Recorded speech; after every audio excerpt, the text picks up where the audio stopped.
வணக்கம் நண்பர்களே. நீங்க படிக்கணும்னு முடிவு பண்ணி புத்தகத்தை திறப்பீங்க.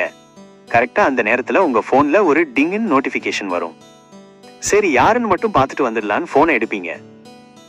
ஆனா அடுத்த 1 மணி நேரம் எப்படி போச்சுன்னே தெரியாம ரீல்ஸ் பார்த்துட்டு இருப்பீங்க. இது உங்க கதையா? அப்போ இந்த வீடியோ உங்களுக்கானதுதான். உங்க போனை உங்க படிப்பை தடுக்கிற எதிரியா இல்லாம உங்களுக்கு உதவுற கருவியா எப்படி மாத்துறதுன்னு 3 சிம்பிள் ஸ்டெப்ஸ்ல பார்க்க போறோம். முதல் ஸ்டெப், கில் த நோட்டிபிகேஷன்ஸ். நம்ம கவனத்தை சிதறடிக்கிறதே அந்த சின்ன நோட்டிபிகேஷன் சத்தம் தான்.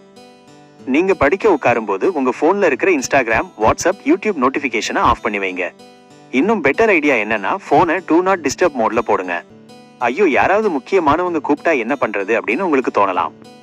உங்க போன் செட்டிங்ஸ்ல போய் உங்க வீட்ல இருக்கிறவங்க நம்பரை மட்டும் எசென்ஷியல் கால்ஸ் லிஸ்ட்ல சேர்த்துக்கோங்க. மத்தபடி வேற எந்த தொந்தரவும் இல்லாம நீங்க நிம்மதியா படிக்கலாம். 2வது விஷயம், கண்ணுக்கு தெரியலைன்னா கருத்துக்கு தெரியாது. ஆய்வுகள் என்ன சொல்லுதுன்னா, உங்க போன் உங்க கண்ணு முன்னாடி இருந்தாலே உங்க மூளை அதுல வர்ற மெசேஜ பத்தி தான் யோசிச்சுக்கிட்டு இருக்குமா. அதனால நீங்க படிக்க உட்காரும் போது போனை அந்த ரூம்லயே வைக்காதீங்க. வேற ஒரு ரூம்ல கொண்டு போய் வையுங்க. அப்படி இல்லைன்னா உங்க கைகளுக்கு எட்டாத தூரத்துல ஒரு கப்போர்ட்ல வச்சு பூட்டிடுங்க. போனை எடுக்கிறதுக்கு நீங்க எழுந்து போகணும் அப்படின்னு ஒரு சோம்பேறித்தனம் வரும் பாருங்க, அதுதான் உங்களை இன்னும் அதிக நேரம் படிக்க வைக்கும். 3வது வழி, ரிவார்ட் சிஸ்டம். நம்ம மூளைக்கு ஒரு சின்ன ஆசை காட்டுனா அது வேலையை வேகமா செய்யும். நீங்களே ஒரு டீல் போட்டுக்கோங்க. அடுத்த 1 மணி நேரம் நான் போனை தொடாம இந்த பாடத்தை படிச்சு முடிச்சா அதுக்கப்புறம் ஒரு 10 நிமிஷம் நான் மொபைல் யூஸ் பண்ணுவேன் அப்படின்னு ஒரு கண்டிஷன் போடுங்க.